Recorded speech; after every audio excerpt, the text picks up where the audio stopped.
A very long time ago, when humanity was still in its infancy, celestial guests descended from the heavens. These beings were known as the Osiris, and they bestowed upon mankind extraordinary gifts that had never been witnessed before.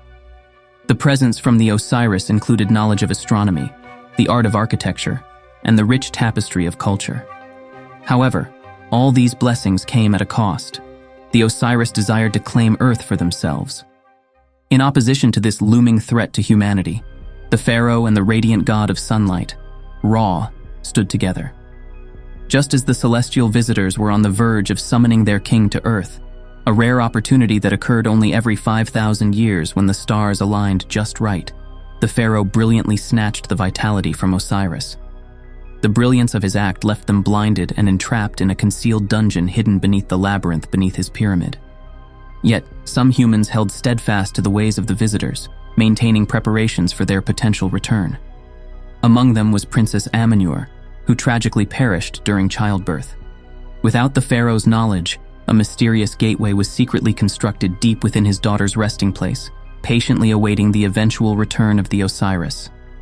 Once again, when the stars aligned just right, the celestial visitors would be greeted by a descendant of the princess's bloodline. Despite his mistrust of his daughter, even in death, the pharaoh had devised a unique key known as the Key of Heaven to safeguard any secrets she might have harbored from him. In addition, a guardian was specially crafted to watch over the tomb, ensuring that the secrets of the tomb builders remained hidden, preventing the Osiris from returning. In modern times, archaeologist Doug arrived at an Egyptian excavation site later than expected and received a scolding from his colleague, Heather. Professor Hayden, the individual in charge of the expedition, closely monitored the proceedings. He explained to his assistant that the Egyptians had constructed the pyramids to replicate what they had observed in the heavens. He went on to reveal that in just 7 days, the stars would align precisely as the pyramids mirrored. As Professor Hayden was engrossed in a phone conversation, one of the laborers quietly approached his car and discreetly snatched his cane. Meanwhile, in a makeshift tent set up on the excavation site, Doug and Professor Mandela engaged in a conversation about a precious artifact Doug had acquired from the museum. While examining the relic, Professor Mandela meticulously observed its intricate details. Doug expressed his belief that something significant had transpired in ancient Egypt, and he was confident that they would uncover it if they persisted in their search, just beyond the city of Cairo. Not far from the excavation site, a man arrived at a dilapidated compound, its appearance showing the passage of time. He entered a dimly lit building, clutching a briefcase in his hand. Prior to entering the dark building, the man received the stolen cane from a local individual who had taken it from Hayden. Inside, he discovered a man seated on a mule, leisurely smoking a pipe. The newcomer, Peter, revealed the purpose of his visit. However, the man on the mule informed Peter that other individuals were willing to offer a substantial sum for the item he had come to obtain. Peter, determined to secure the item at any cost, expressed his willingness to pay. The two men proceeded into another room where the man retrieved an object hidden beneath a cloth.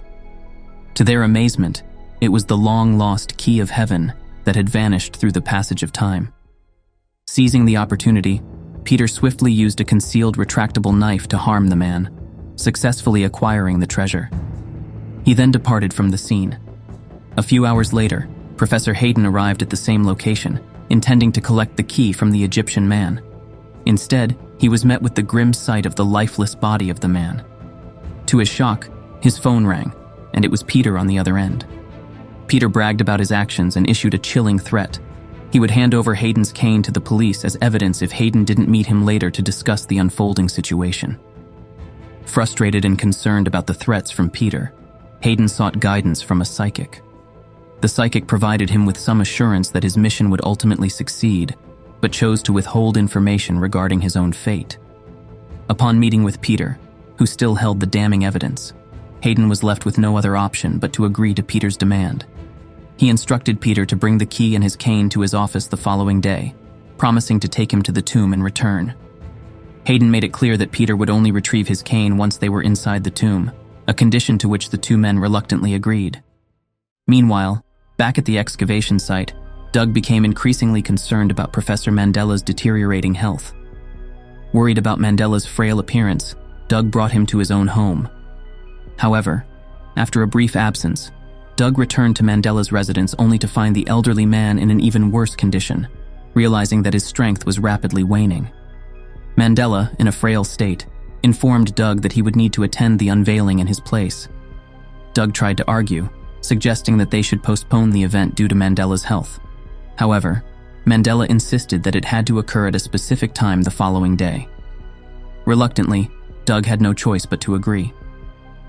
The next day, Hayden dispatched his team to pick up his daughter from the airport, as he wanted her to be a part of the unveiling. Doug met Sarah in the hotel lobby and explained that Mandela wouldn't be able to attend due to his recent heart attack. He shared that Mandela had specifically asked him to take his place.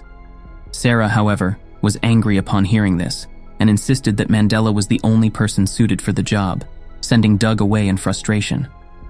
A few minutes later, Sarah had a conversation with her father, and although reluctantly, he agreed to let Doug take Mandela's place, recognizing the close working relationship they had for the past 4 years.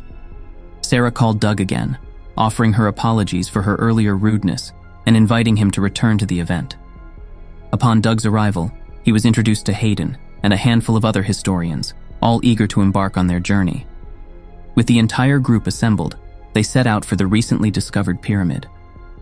Their plan was to camp out nearby so they could enter the tomb at dawn. That night, while Doug was enjoying a cup of tea under his tent, Sarah joined him. The two engaged in a heartfelt conversation. Sarah confided in Doug, revealing that her mother had passed away a decade ago when she ventured out of their home to visit the pyramids. She explained that the police had informed them that her mother had been robbed and killed for her money, but Sarah had always found it hard to believe. Moved by her story, Doug expressed his deepest condolences for her loss, and the two sat together in silence, sharing a moment of quiet reflection. The following morning, the group was prepared to begin their expedition, and they had to break through the sealed wall to access the tomb. Several meters inside the pyramid, they encountered an abundance of hornet nests, which forced them to retreat. Tragically, during the escape, one of the hired men lost his life due to hundreds of hornet stings. Choosing an alternate route to bypass the hornet threat, the group eventually reached a chamber featuring a small statue atop a large stone. Unfortunately, when Peter touched the statue, it triggered a door that fell, fatally injuring another hired man. Realizing they had no other choice, the group persevered, delving deeper into the pyramid. Amidst the darkness, Doug's keen eye spotted a hidden staircase, offering a glimmer of hope. Hayden believed that this staircase would ultimately lead them to the elusive gate they were seeking. After ascending the staircase, they came face to face with the final resting place of the long-lost princess. Beneath the burial spot of the princess, there's a concealed entrance that's been hidden from the world for centuries. A wave of excitement and determination fills the atmosphere as the team realizes the significance of their discovery.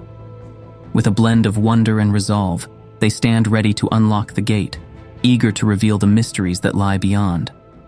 The gate leads them into a more intricate labyrinth, forcing them to move cautiously.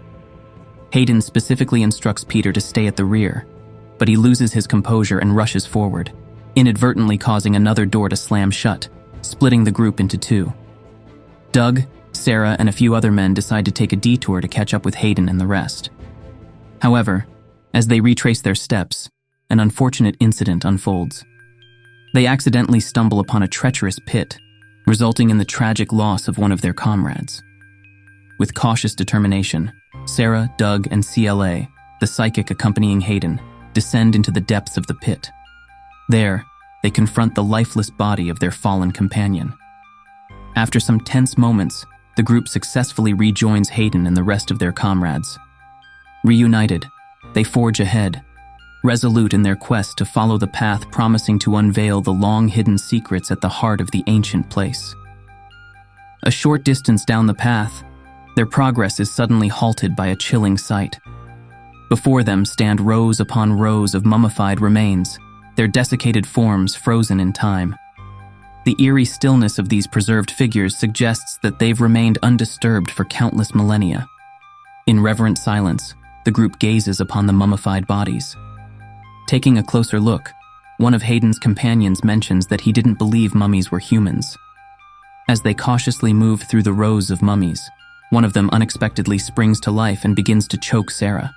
After firing numerous shots, they successfully liberated Sarah, but they couldn't subdue the creature. As the group forged ahead, their journey took a nightmarish turn when the creature concealed deep within the pyramid unleashed a deadly assault. Their guide, Shahed, fell victim to the creature's attack, leaving the rest of the group in a state of shock. With heavy hearts, they managed to break free from the clutches of the creature. Their exhausting journey led them to the long-awaited main door. However, their hopes were swiftly crushed when Hayden, driven by his concealed motives, issued a bone-chilling command. He ordered his daughter, the key to unraveling the enigmas beyond the door, to step forward. The unspoken implication lingers in the air, hinting at her significance in their quest and her lineage, which connects her with the long-lost princess, a bloodline intricately intertwined with the ancient pyramid's enigmatic secrets. As they delve further into the pyramid, they stumble upon a heart-wrenching revelation, a hidden city concealed beneath the surface for centuries. However, their sense of wonder swiftly transforms into sheer horror as they bear witness to a chilling scene that unfolds right before their eyes. Hayden issues stern commands to his henchmen, instructing them to seize his daughter and forcibly seat her upon a throne-like stone chair. In a chilling revelation, Hayden discloses his malevolent scheme. He intends to utilize his daughter's life force, symbolized by the act of cutting her wrists, as a catalyst to resurrect the formidable deity known as Osiris.